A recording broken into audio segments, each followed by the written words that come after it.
What's up, guys? This is the Honest Outlaw here, and today we've got another 1,000-round review for you. This time is going to be the Smith and Wesson 686 357 Magnum Revolver. Now, before we do that, I want to thank my Patreon supporters. As always, thank you guys very much. It's because of you I can afford to get guns like this, and especially now, ammunition to feed it. If you want to join the Patreon squad, all you got to do is go to the link in the description. Also in that description is a link to a local shelter named Iowa that I like to support. It's a youth shelter. They could use your help, so please go down there and help those kids. Finally, there's a link in the description for some Honest Outlaw swag, shirts, mugs, neck gaiters, all that cool stuff. If you're interested in anything like that, go down there and click that link, and it'll bring you right to it.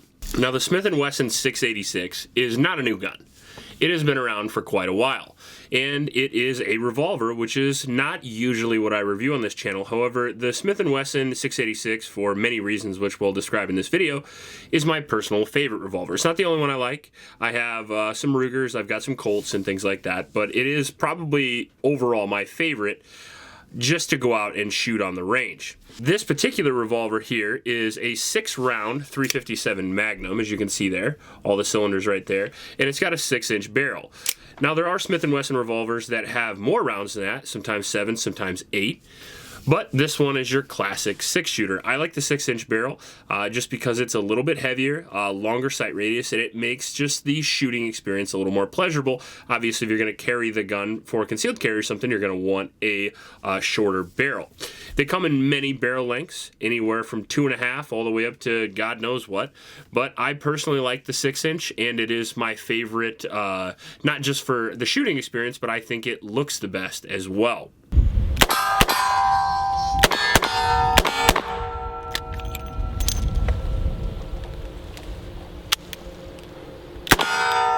Now, there's also many versions of this, including versions that have just a straight cylinder, some that are fluted, some that come with red dot mounts, and different grips, and so on and so forth. This is a very popular revolver. Think of like a Glock in the semi-automatic world. So there's a lot of aftermarket stuff that you can do to this, and an awful lot of different versions that it comes in right out of the box.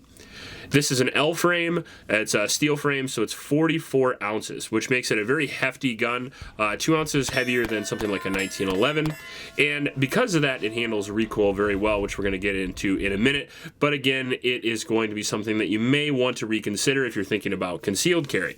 The holster I actually carry in a lot of the time is just this old holster that I don't even know where it comes from. Beaverton, Oregon, apparently. It is Barstony leather, I think. I can barely read that, but it's just a cool old school leather holster that's kind of universal, so I can use it with all my other revolvers as well. So you'll probably see this a lot on the channel when I do more revolver reviews. This gun would be really great for home defense, number one. I could see this being used for home defense for a lot of people, especially people that grew up with a revolver and are more accustomed to the double action pull and more accustomed to the operation of the revolver in general. It's got its own critiques and tweaks, which we'll get into here in a second. It's also going to be really good for home defense. Obviously, they make this in larger calibers than 357, but 357 is more than good enough to shoot lots of game, depending on what your state legalities are. One of the cool things is it does take 357 and 38 special, like most 357 revolvers, and the majority of the time we use this lawman ammunition because it was the cheapest ammunition that I could find, and this gun will run just about any ammunition, so luckily I was able to run this very successfully. We also ran some Hornady 357 Magnum because this is the 357 Magnum that I have at my house, and we also ran some Winchester White Box and some Pioki as well.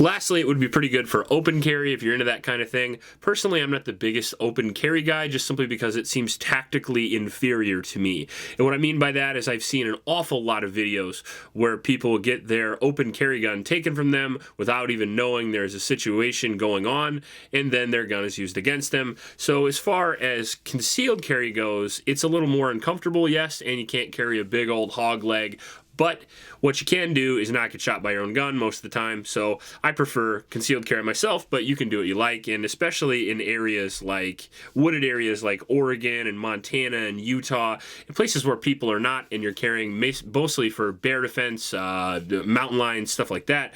Open carry is definitely an option. Obviously, you open carry when you go hunting, so overall, I think it's a pretty good choice for those applications. Now, this one here is the stainless steel frame, cylinder and barrel, and it does have the satin finish on the steel, which makes it look very cool. You can see there it's got some awesome sights too, which really attracted me to this particular model. It has the kind of Glock style U sight, which I don't traditionally love, but it is adjustable, and it does have the orange front there, and I really like high def sights when I can get them. It also has some checkering on the top there to prevent glare.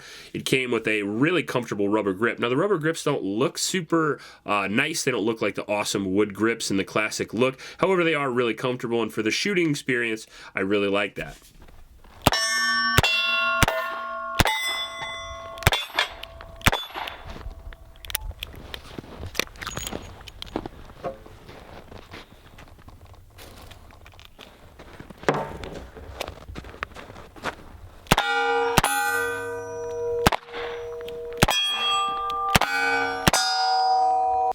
Smith and Wesson does have, in my opinion, the best action as far as any revolver goes, at least opening and closing the cylinder. It seems so intuitive to me. All you do is push forward and open the cylinder, and it's really easy comparison to something like a Colt, for example. Now, the track record on these guys are pretty great as well. They've been used by lots of law enforcement and even military, believe it or not. Today, they're mostly used by law enforcement, especially local law enforcement and Border Patrol units. Now, some of the interesting ones that have used the 686 over the years are going to be the French GIGN, which is kind of fascinating. Also, other specialized units like the Navy SEALs who use them in small batches. Now, mainly what you're going to see these in today are going to be movies. The 686 is a very iconic looking revolver, and it looks mean and it looks real badass. So it's kind of a classic fit for the silver screen and for TV shows and stuff like that. Personally, that's another reason that attracts me to it. I just really like the look. Some guys like Colt Pythons, and I like those too, but for the price and for the usability, the good looks of the 686 are really hard to beat. Reliability of the 686 is, I would say, as good as any revolver could be, and I'll explain what I mean by that. I have shot this well over 1,000 rounds. We're doing a 1,000 round review, but I've shot this well over 1,000 rounds. So I just shot 1,000 rounds on film. And I can tell you it does have some quirks that I kind of would attribute to every revolver. And now revolver guys are going to get very mad at that, and I understand that. However, this particular revolver is 100% reliable with every ammunition we've used until it gets dirty. And as you can see here, I've left it a little bit dirty. Traditionally, when I shoot revolvers, I often clean them something like every 200 to 300 rounds, maybe even 500 rounds, just to keep them looking nice and to keep them running proficient. And this one likes it about every 200 to 500 rounds generally. If you leave it any more than that, it does get a little sticky and you are going to have some issues. Something like a Glock 19 or M&P 2.0 or PPQ or VP9, in all honesty, you don't need to do that. I have Glocks that have shot 4,000 rounds without cleaning, and some of that's neglect. Some of that's because I'm lazy, but a lot of that is just because I'm a firearms tester, and I like to see what guns can do. And something like a Glock, for example, or an M&P or any one of its peers, they're just a little bit more lenient to neglect than something like this is, sadly. They're also a little bit more reliable in adverse conditions, like snow. I dropped this in the snow this winter, and I had all kinds of reliability problems right away. I took it inside, dried it out, cleaned it up, and then no reliability problems again. So that's just something you're going to have to consider. Again, a lot of times when they have holsters for a revolver, all you got to do is kind of get one with a flap over it, make sure you don't get any stuff, and you're going to have no problems whatsoever. I would consider this, even though we had a couple of failures, only due to the snow and maybe due to the super cheap ammunition as well, I would consider this probably the most reliable revolver that I've ever shot, aside from maybe the Ruger series.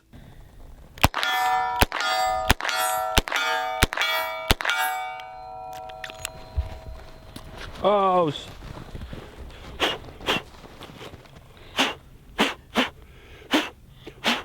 Speed loaders are as good as magazines, they say.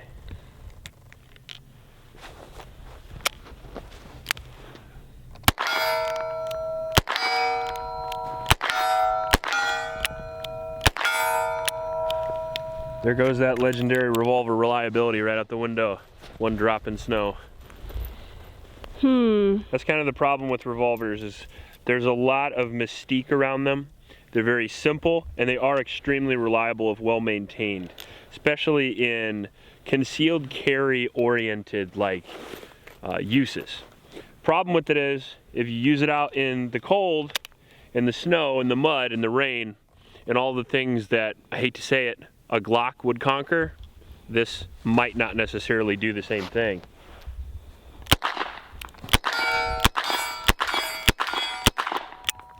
Now, a lot of Revolver guys are going to hate me saying that, and that's fine. I'm just listing my own personal experiences.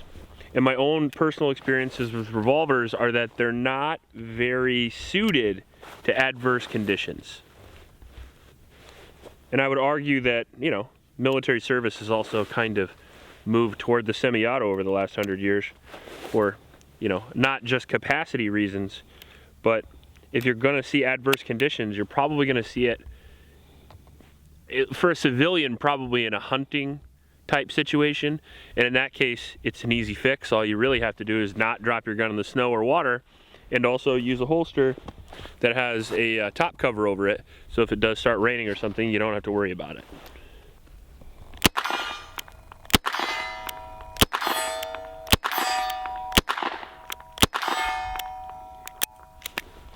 But it is extremely accurate. I mean, we're at 35 here. I'm just plinking away in double action. You also shot at 80.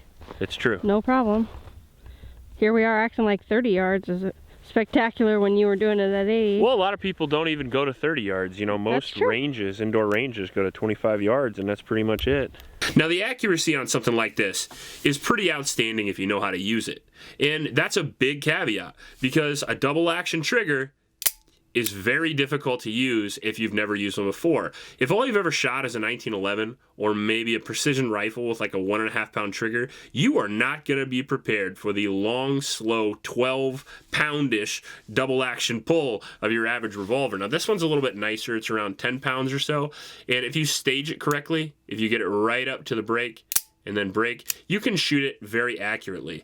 And if you're somebody like Jerry Michalek, who spent 60 years mastering the double action pull, you can shoot it incredibly fast as well. But as far as from a user standpoint, these are going to be a little bit slower and a little less accurate than something with a shorter trigger, like a single action only, or even a semi-auto. However, the nice thing about this, if you had a little time, you can run it into single action, and now that is actually going to be better than your average striker-fired pistol, coming in at somewhere between 3 and 5 pounds. And putting this in single action with that very long sight radius and the very accurate sights makes for an unbelievably accurate gun overall. All right, so now we'll try the double action at about 50 yards or so. Got a good one going on, and we'll see how we do.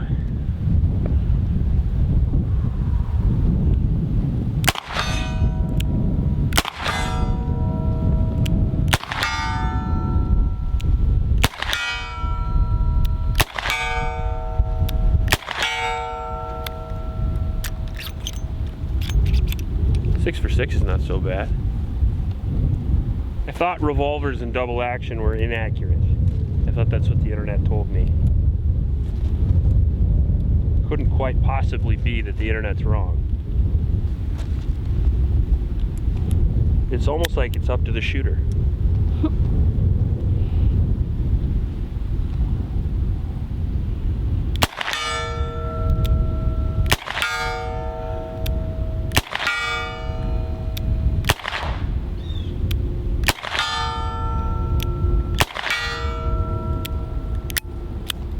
Nice thing about the double action trigger that a lot of people don't talk about, though, is that it's very safe to carry. The safety on a Revolver is, in fact, the long double action trigger pull. You don't have to worry about fumbling anything. You don't have to worry about whether it works or not. You can just pull that guy out, and go to work, which is really nice.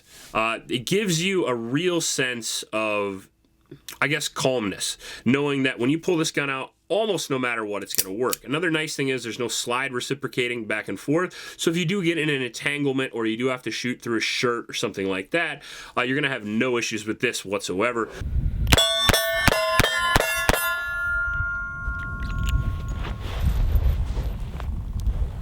It's not super fast up close, but it's fast enough, especially when them 357 mags hit. Yeah. A lot of people argue that 357 Magnum is like fast enough to cause like hydrostatic shock and stuff. I'm not really sure, but if it is, that would be a nice bonus. But shot placement is shot placement. If you put them where they're supposed to, they usually work. The ergonomics on the 686 are my favorite of all revolvers. I really like the rubber grip. I know it doesn't look as nice, but it feels very nice.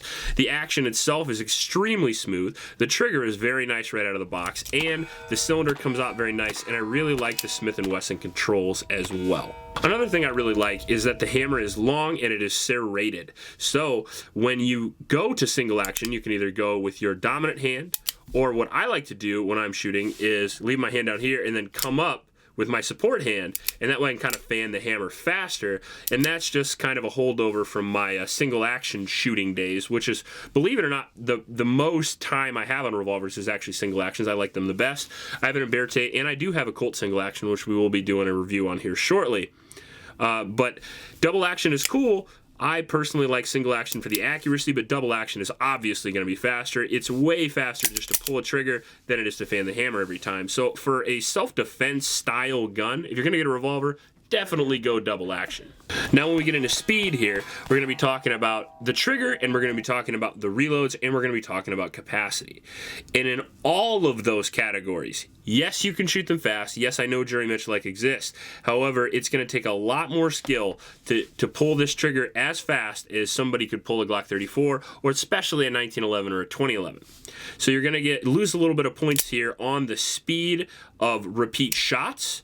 You're going to lose a lot of speed on the reloading, especially if you don't have one of these. Now, this is a speed loader, and I don't use them very much, and I'll explain why. So when I use revolvers, oftentimes I'm just using them for fun. I like to shoot for fun a lot. I've never carried a revolver in my life, and I'm probably not going to start now. Doesn't mean you shouldn't, it just means I don't. So I don't train with speed loaders very much, so I'm not very fast with them. But I can tell you that we have seen people that are novice with speed loaders, novice with magazines, and the magazine is just quicker overall. Also, experts with speed loaders versus experts with magazines, the speed loader is just slower overall. So what are you going to do? Can you be faster than somebody with a magazine if you're extremely proficient with a speed loader? Absolutely. But overall, it's just going to be a little bit more of a clunky design. For me, when I like to shoot out on the range, I like to shoot for fun, and that's why I don't use a speed loader, because you either thumb one round in at a time in the speed loader, and then when it comes time for your reload, then you pop them in, or every time you shoot, you could just thumb them in the cylinder. So it's just kind of, for me, as far as shooting for fun, it just kind of saves me a step. I do plan on getting more proficient with the speed loader, however, because my opinions can always change. And maybe if I get really, really good with this, maybe I'll have a different opinion. However, for me, sticking one thing into one thing is always going to be simpler and faster than sticking 6 things into 6 things. Overall, for what it is, I love it. I absolutely love it. I love the way it looks. I love the way it shoots. Extremely low recoil. I don't know if I mentioned that. But compared to airweight carry revolvers, or even a 2-inch revolver, 4-inch revolver, a full steel framed 44-ounce revolver handles 357 Magnum very well. So if you want to go out and blast some pumpkins or something like that, or if you have to use it for a serious situation, this thing can pack a lot of power, and it can have relatively low felt recoil by comparison to a lot of other guns. I like that. I like that you can use 2 different types of ammunition. So especially in an ammo crunch like 2021, for example, you could use 38 357. You have 2 different types of ammo that you might be able to find on the stores. These were very plentiful in my area up until a few months ago, and now even 357 and 38 are relatively hard to find. So it does give you a little more options. And it is really, really cool. It has very low recoil, and it has a lot of power, and if taken care of, they are extremely reliable. It's really hard not to like the Smith and Wesson 686. And for those reasons, it is my favorite revolver. For the reasons I stated in the video, I would also probably not carry one or use one for serious purposes. However, if this was my only gun, I would definitely learn to master some of the things that I have not, and I think it would be a more than capable home defense or especially a hunting gun. If you like this video, please like and subscribe. Please help out your local homeless shelters, and remember to recycle. I'll check you later. Hey babe, is that a revolver in your pocket, or are you just excited to see me? It's a revolver.